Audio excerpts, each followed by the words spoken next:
I'm proud to say that here in Ireland we have been in the news once again recently, and it is to do with the Eurovision Song Contest, which is an international music festival that we used to win pretty much every year when we actually tried, which is some time ago now. I'm unfortunately slightly less proud to say that the reason we've been in the news is that this year we decided to, send a witch to try and curse everybody who was watching.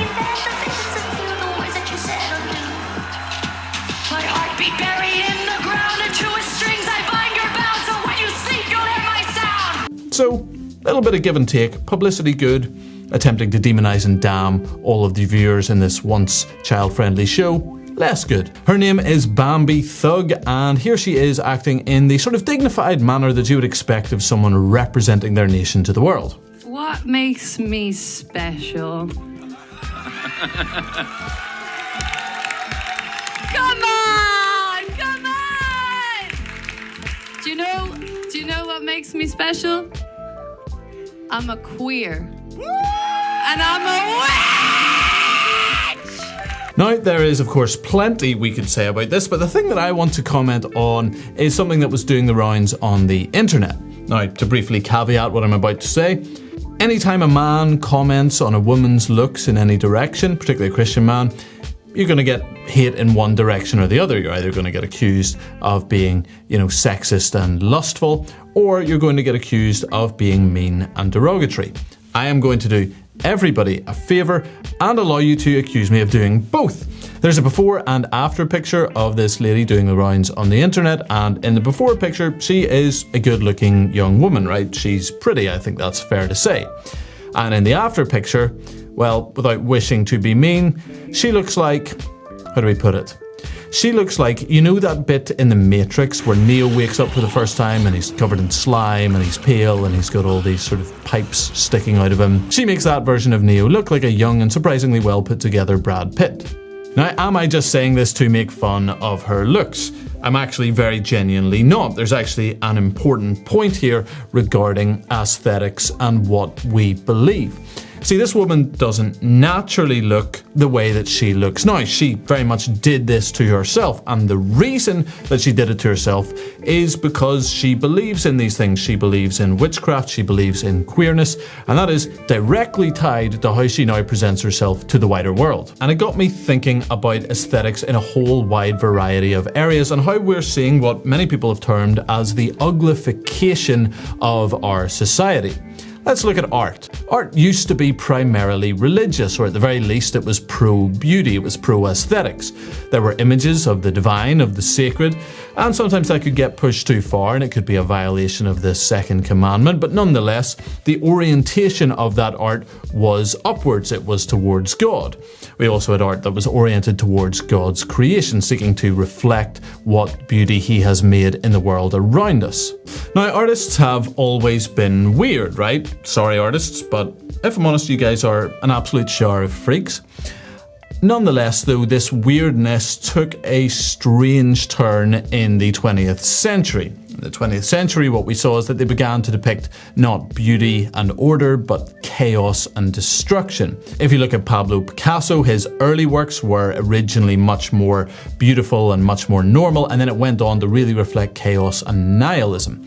And part of that was that he, like many others in the art movement, which has led to the modern art movement, which is really not art at all by any meaningful sense, well, they rejected God. Picasso was a Marxist, he became anti-God, and that was very prevalent throughout this movement and has led to the ugly art that we see in our art galleries today. We also see this in architecture. When you look at architecture back in the day, it had a couple of things going for it, right? Firstly, it was very local. Style varied from place to place. Local materials varied. You could tell where you were in the world by the architecture that was around you. Secondly, one of the things you saw that you really don't see anymore is ornamental things on buildings, little bits of design and beauty that were there purely for aesthetic reasons, not merely for function. Art in Europe was dominated primarily by Christian themes and again reflected God, reflected his world, reflected nature, and these things were brought into the architecture that we see for the purposes of beauty. That's what they were for. But again, in the 20th century, the most powerful architectural movement is that of, as the Americans would say, Bauhaus, which I can't say because I'm Northern Irish. I would say Bauhaus, but you get me. And in that, everything is very uniform, everything is very rigid, it is very straight lines. It also rejects principles like symmetry and the rule of thirds. And it's interesting that that movement started with people that were exploring the occult and sexual queerness. Furthermore, brutalist architecture is another form of architecture that was popularized in the 20th century and really grew out of Marxist theory. We have a building here in Belfast, it's the Ulster Museum. It is a half and half building. Half of the building is done in this sort of beautiful original Victorian style and is an old building with, again, some of that ornamentalism attached to it. And then more recently it was expanded using brutalist architecture, and the juxtaposition is incredibly ugly. The new building looks terrible compared to the old one. It's the kind of architectural vandalism that would have seen the creator hung, drawn and quartered back in the good old days, and the days which will hopefully one day return soon, only slightly joking. Now, some of that architecture can be beautiful. It does happen from time to time that an architect comes along and elevates that style and brings something new to it, so it's not all terrible. But I think most people would agree that the average building made today is, number one, quite ugly, and number two, they're very uniform across the planet. They're not attempting to reflect either the image of God or the world around those who are creating it. And let me give you a third one. How about clothing, right? Let me tell you a story. I have a clothing brand that is connected to this account. It's called wearecontramundum.com. You can pick up something there, and it's excellent merch worth every single penny, and I have it in good authority that Jesus loves everyone who buys some of it. Nonetheless, the provider of the clothing quite recently got rid of the women's section of the clothing. They moved everything to being unisex.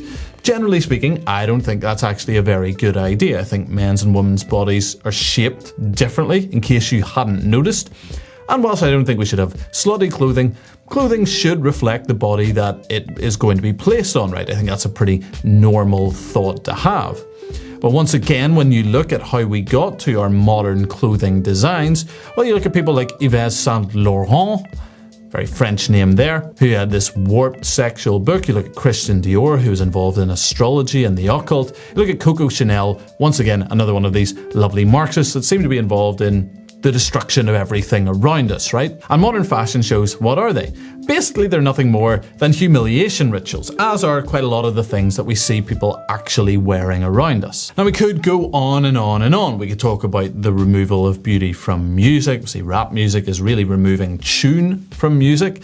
You see it in video games where they're removing characters that were beautiful. And again, there could be a wrong sexual side to that, right? You can be lustful around that. But nonetheless, characters in these things, heroic characters, should reflect a heroic ideal. That's not an unusual thought. You see it in movie stars as well. You see it with these weedy man-boy male superhero characters replacing masculine men. And, as we said at the very beginning, you see it with people. It seems to be that when people reject God and when they go extremely in that sort of woke direction and they reject the order that God has made, they go about intentionally making themselves ugly. And why does that happen? Well, I think it's very simple. I think Satan hates a few things. One of them, obviously, is he hates God. So he wants anything that's upwardly oriented removed from our world. He doesn't want God to be reflected in the places we live or the things we see and behold.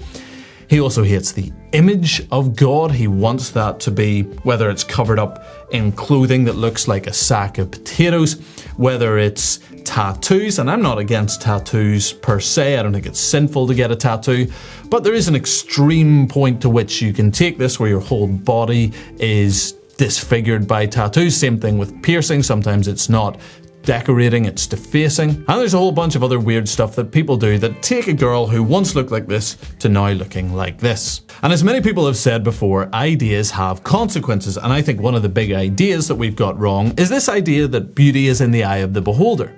That's actually not true, right? Beauty is in God's eye. It's not something subjective, it's something objective. It's actually an attribute of God. So there is a real ultimate standard of beauty. Now, that's more than aesthetics, but I don't think it's less. I think it's more than, in a way that, someone who's not traditionally attractive can be beautiful. They can beautify themselves. They can magnify what God has given them. They can comport themselves with dignity, and they can be beautiful in that way. But beauty's not just some made-up concept.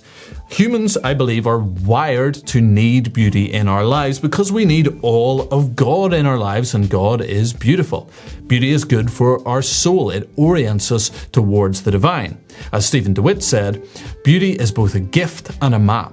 It is a gift to be enjoyed and a map to be followed back to the source of beauty with praise and thanksgiving. And for me, the destruction of beauty is part of the war against God. People that hate God end up hating His creation, they end up hating His image, and they seek to make themselves ugly. And a society that hates God, well, it also seeks to make itself ugly.